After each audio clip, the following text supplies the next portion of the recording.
Primates are often said to be the species most similar to human beings.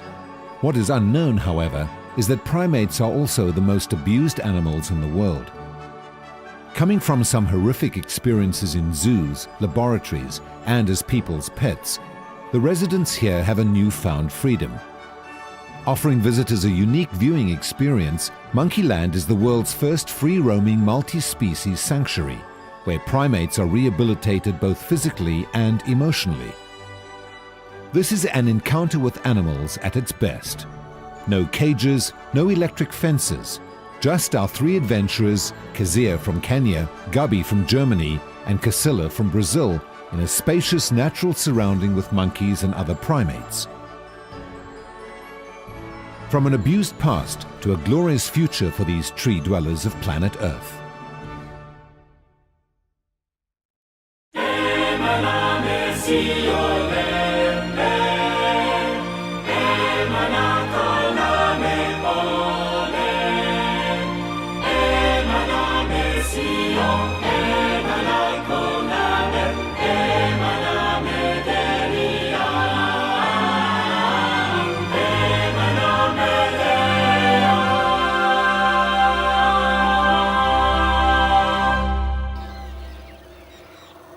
Among the beautiful mountains of the Tsitsikamma forest lies the Monkeyland Primate Sanctuary. This piece of indigenous forest is found near the seaside resort town of Plettenberg Bay in South Africa. The whole idea behind Monkeyland evolved around the necessity to get primates that were previously disadvantaged out of cages. Anything on a chain, anything in captivity.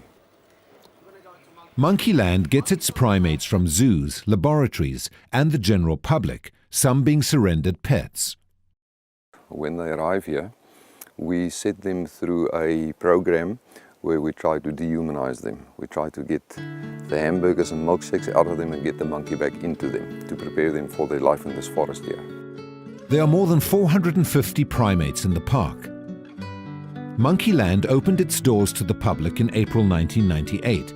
And since then, visitors have enjoyed their encounters with these primates who originate from all over the world and now live in this 23-hectare or 57-acre forest. The whole idea is to give them back their freedom, a little bit of payback time. And the reason for that being your non-human primates are possibly one of the most abused of all the animals on the planet. Everybody looks after antelope because we eat them, we look after them. Nobody looks after primates. They simply catch them, sell them illegally for the pet trade. People destroy their forest that they live in, and monkeys are tree people. They live in forests. They need that, apart from the fact that the human being needs this. This is our lungs around us. Another threat to primates is the so-called bushmeat trade, where people catch primates for food. People also sell primates for their own profit, making millions of dollars out of illegal monkey trafficking and pet trade. The destruction of the rainforest is another threat to their existence. Biomedical research on primates also takes its regrettable toll. And the idea was here to create a haven, a safe haven, a sanctuary for them, where they can go about the way they do in the Amazon, the way they do in Central Africa, to give them the freedom to live in hierarchies, to do what monkeys do best. In other words, to live in forests in harmony. It's lovely to watch animals in their natural environment, and here at Monkeyland Sanctuary, that's exactly what they do. It's the world's first multi-species free-roaming animal sanctuary. Now we're here with Surgeon. Hello Surgeon, morning, how are you? Surgeon's going to take us in, so come with us. All right, come through.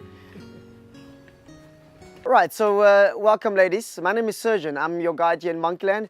I'm going to show you this interesting species of primates. Right here I've got a capuchin, which is originally from South America. And just beyond the capuchin there's a black lemur with a ringtail. And they're basically cuddling, grooming each other. Now, it's quite interesting to see there are different species exactly in one area, and very important, they don't even fight. So it's quite interesting to bring species from around the world together and seeing them interacting. The black lemur is completely a different species. The ringtail also completely different. The ringtail is basically your national animal of Madagascar. Your ringtail would be more found in southwest, where you find your black and white in the northern parts of Madagascar. Lemurs are only found on Madagascar and nowhere else in the world where you find lemurs. Very important, they are not monkeys, but they're completely a different group, what we call prosimian or pre-monkey. These are ring-tailed lemurs. Most of them have 13 white rings and 13 black rings on their tails. Lemurs use their tails for balance, but also to remain in visual contact. Now they are endangered because of their tails. Tourists come to Madagascar and buy these tails as souvenirs, trophies, or for adornment. In Madagascar, 70% of the indigenous forest has been lost. Ringtails can be seen feeding mostly on sweet potatoes, broccoli, apples, bananas, and oranges. Strictly vegetarian, lemurs in the wild would feed on bamboo. Here at Monkeyland, they like to eat leaves. On sunny days, they sit in the sun, spread their arms wide open, and sunbathe. Ringtails come in groups of up to 30. They are very social animals, with females leading the pack. They kick out all the big males who form their bachelor group.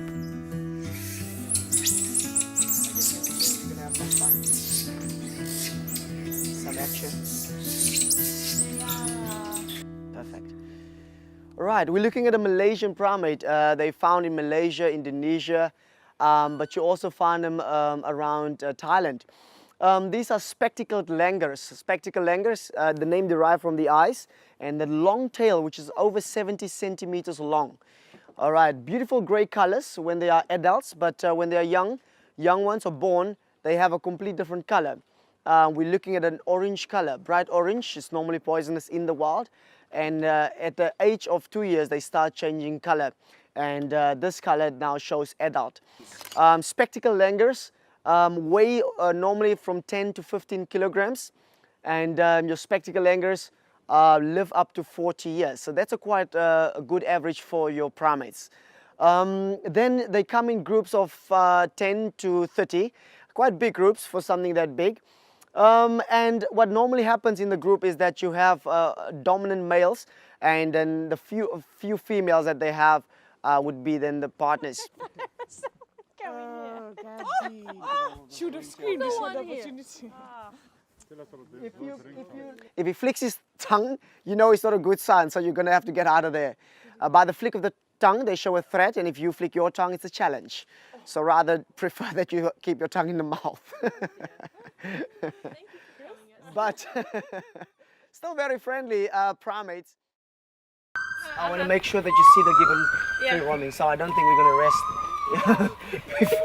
Before we find the gibbon, yeah. Sounds that we hear are your gibbons vocalizing as a result of marking territory.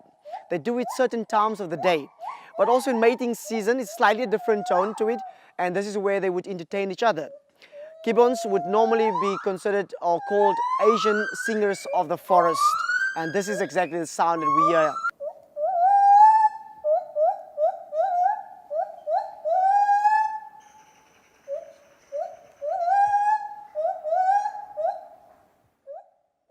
Gibbons are found in Southeast Asia and are extremely agile and acrobatic. They move by swinging gracefully from branch to branch and on vines. They also negotiate small branches high up in the air, like tightrope walkers. They used outstretched arms to help keep their balance. Gibbons can also leap acrobatically across large gaps in the tree canopy from tree branch to tree branch. Gibbons have been known to leap over 9 meters in a single jump. Gibbons are classified as apes, not monkeys, owing to the absence of a tail. They come in different colors: brown, silver, gray, snow white, and beige. Group sizes are in the region of 6 to 8. Gibbons give birth to only one baby every 4 years. Unfortunately, gibbons are on the endangered species list.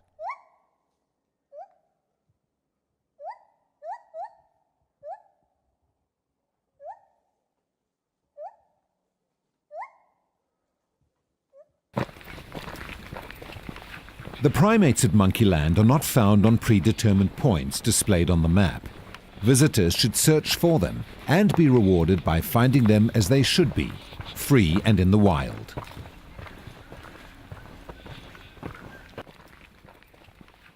There's a black and white rough lemur on the table, and with no tail. And this is one of the reasons why they're still in Monkeyland, because they are handicapped.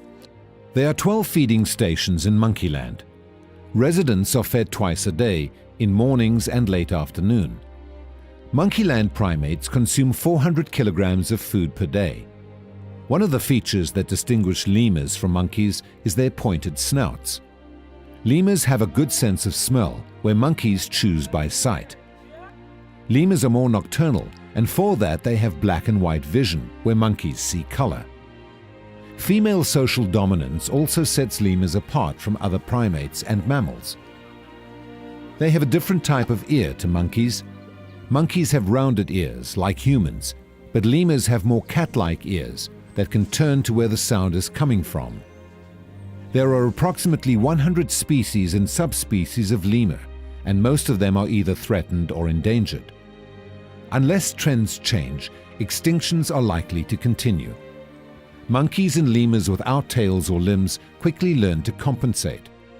What does help is that there are no predators in Monkeyland. Now, normally when primates come from captivity, they come with problems. Some come with tails that have been taken off, amputated. Some come with canines that has been removed because they eventually start to bite. Some primates come from laboratories where they have been tested on cosmetics, and you see them coming with eyesight problems. Some are mentally disturbed when they come to Monkeyland because of the wrong injections, testing on vaccines. You also find primates that come from people that have abused them, and abusing the monkeys not just by whipping them, but also by giving them the wrong diet. Some are coming here completely overweight and also being diagnosed with diabetes. In Monkeyland, we are releasing primates into the natural habitat, but it's only those that we know that they'll be able to take care of themselves. They need to be strong mentally, physically, before we can release them. It's not any type of monkey that can get released. Some is just completely mission impossible. Bem, pessoal, estou aqui na ponte, na maior ponte suspensa da África do Sul. E é como se fosse assim na copa das árvores, mais ou menos no topo das árvores. Sabe o que é interessante aqui? Dá para ter a mesma sensação que os macacos têm quando eles olham para a gente de cima para baixo.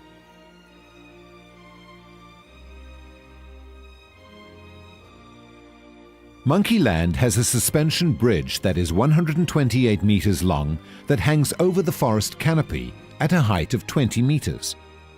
This is where the vervet monkeys like to hang out. These indigenously South African monkeys are found throughout the country, but also throughout Africa. Unfortunately, many farmers in South Africa view vervets as agricultural pests. At Monkeyland, they have a better status. Here they are known as the teachers of Monkeyland because they know this type of forest, the weather conditions, and the types of vegetation available as food so well that they can teach the other monkeys.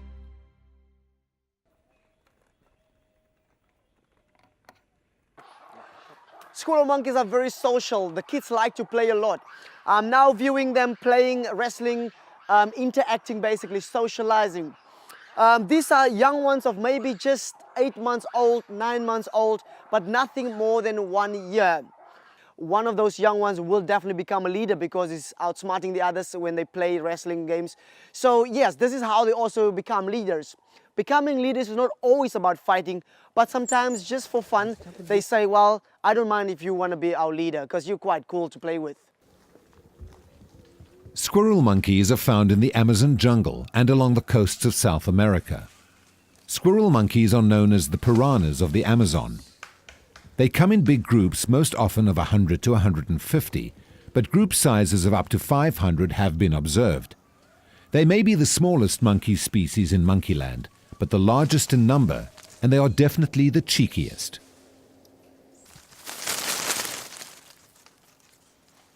Around 100 to 120 squirrel monkeys live in Monkeyland. It's safety in numbers for these small monkeys of the forest.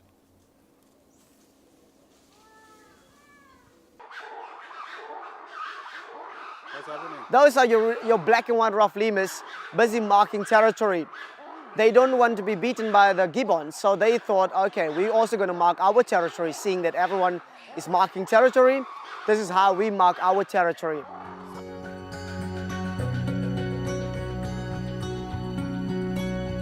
Second only to the blue whale in vocal ability, the howler monkey is recognized as the loudest land mammal to inhabit planet Earth.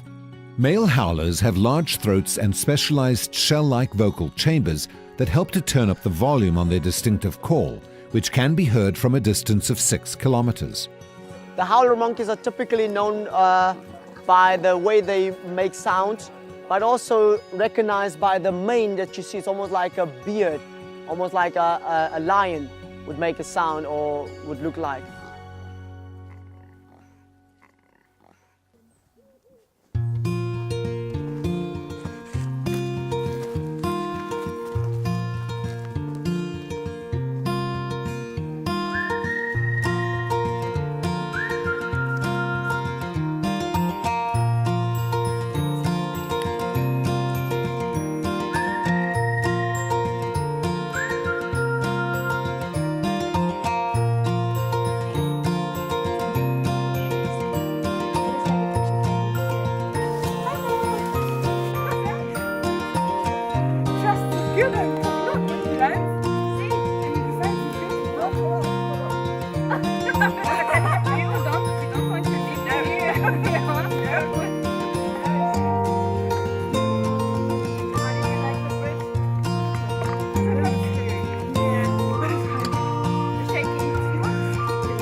Back at the restaurant, it's time for rest and relaxation, a much-deserved respite after a hard life.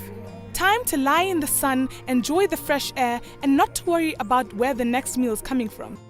You can just see in their eyes they're thinking, this is how it should be after all. We, for instance, earlier saw a black lemur in the forest here. He's at this stage one of his kind that we have in the forest. Now, his name, by the way, is Brad Pitt.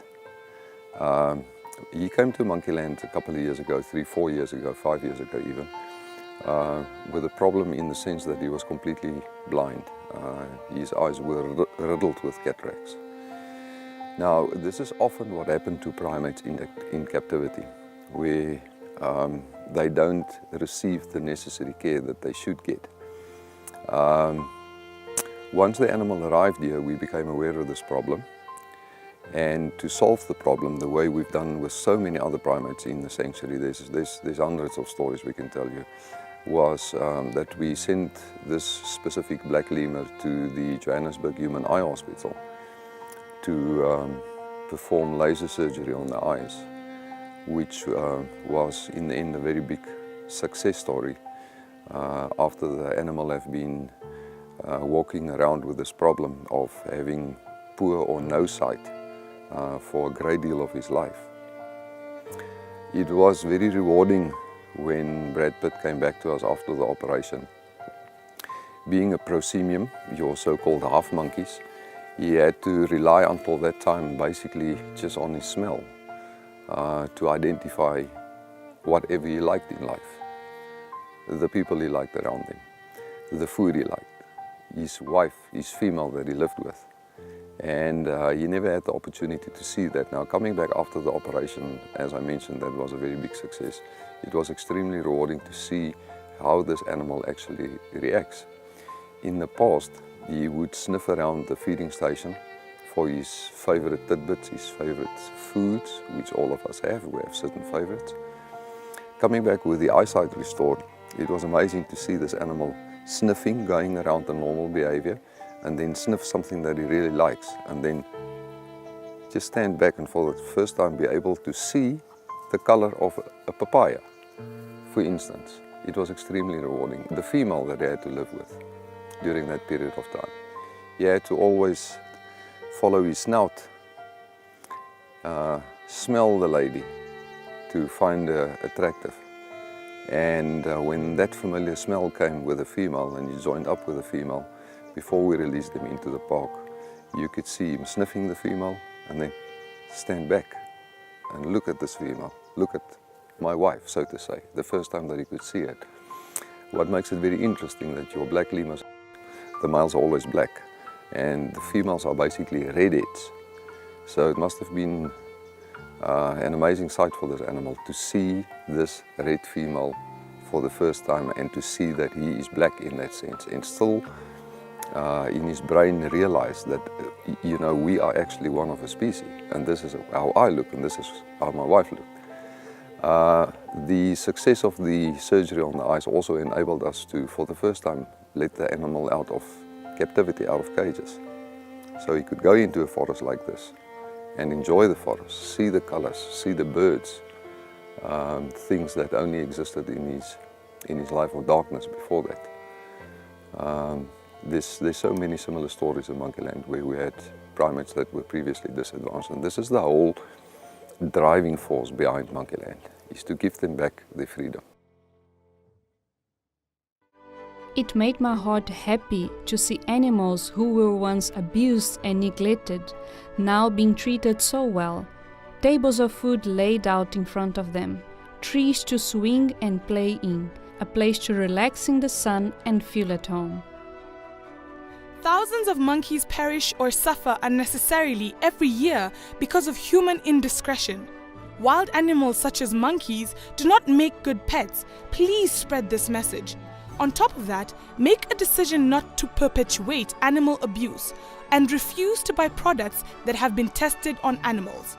Many people say that animals do not have the ability to make decisions, but only act from instinct.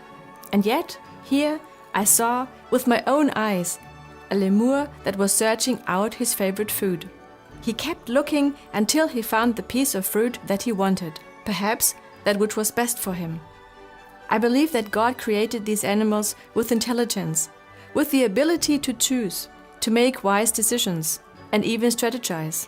God surely is a wonderful creator. We've come to the end of the program. Thank you so much for joining us. Thank you so much, Surgeon, as well, for that wonderful tour. And you are welcome. It's a pleasure. Thank you. You know, the closer I get to nature, the more I feel God's creation, the more I feel the responsibility to take care of it. Until next week, God bless. Emana